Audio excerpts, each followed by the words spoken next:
Welcome back to Goody Inspired, and my name is Goody. In this video, we are going to be discussing the powerful act of anointing your home for spiritual protection, how to anoint your home to protect it against the forces of darkness and invite God's presence into your home. I will walk you through the steps of anointing your home, why it's effective, and the power it holds in shielding you and your loved ones.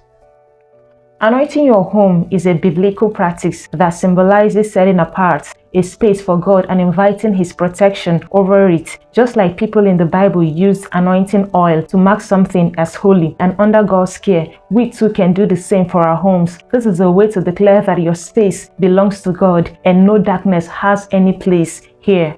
When we feel spiritual heaviness or sense negative influences affecting our household, it's essential to take authority over our space and invite God's divine protection.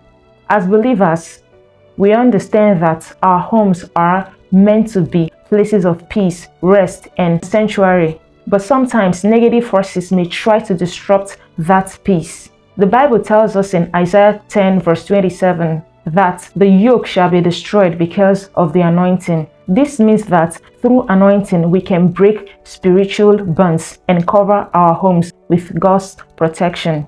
Exodus 12 verse 13. The blood will be a sign for you on the houses where you are, and when I say the blood, I will pass over you. No destructive plague will touch you when I strike Egypt. The Israelites marked their doorposts with blood as a sign of protection, and the spirit of death passed over their homes. Today, anointing oil is used as a symbol to invite God's presence and protection into our lives and spaces. When you anoint your home, you are dedicating it to God and asking Him to guard it against any spiritual attacks, negativity, or evil. James 5:14-15. Is anyone among you sick? Let them call the elders of the church to pray over them and anoint them with oil in the name of the Lord. And the prayer offered in faith will make the sick person well. The Lord will raise them up. If they have sinned, they will be forgiven.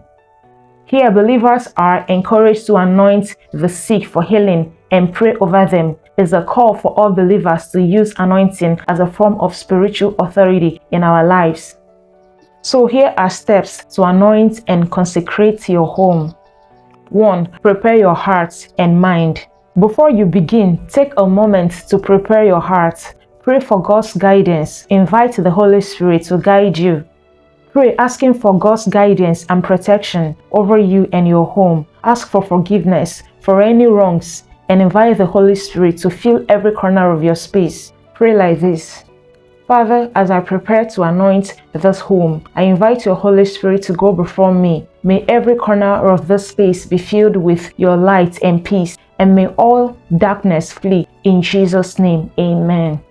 2. Get an anointing oil. You will need anointing oil. Olive oil is most commonly used in the scripture, but if you don't have that, any oil will work. Remember, it's not the oil itself that has power, it's your faith in God working through it, the faith and the prayer behind it that holds the power. Pray over it and ask God to bless and sanctify it for this purpose. Let it be a symbol of His presence and protection.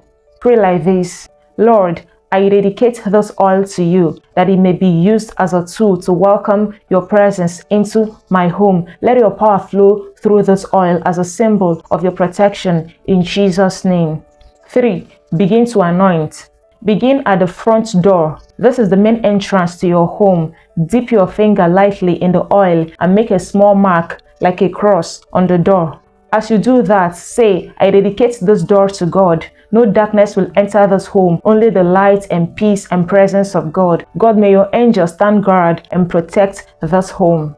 Continue moving from room to room. As you enter each room, pray specifically over that space. Ask for God's protection and peace to fill each corner of your room. You can pray a scripture like Psalm 91 or use your own words to invite God's presence. Declare scripture of protection and blessing over each space. And while you are going through each room, make sure to focus on key areas, doors, windows, and places where people often gather, like your living room or visitor's room, and any area where you feel led. For each area, apply a small amount of oil and declare that it's a place of light where God's presence reigns. Declare each space as holy ground free from fear, anxiety, and negativity. Remember, your words have power, so speak life and declare that this home belongs to God. 4. Thanksgiving. After you have gone through each room, come back to a central place in your home, like your living room or entryway, and close with a prayer of thanksgiving, acknowledging God's protection over your home. Take a few moments to thank God. Thank Him for His love, His protection, and His presence. Anointing your home is a step of faith, and giving thanks seals that faith. As you finish, remember that anointing your home isn't a one-time event. You can re-anoint as you feel led, especially if you sense any spiritual heaviness or disturbance in your home. Keep your faith strong, knowing that God's presence is always more powerful than any force of darkness.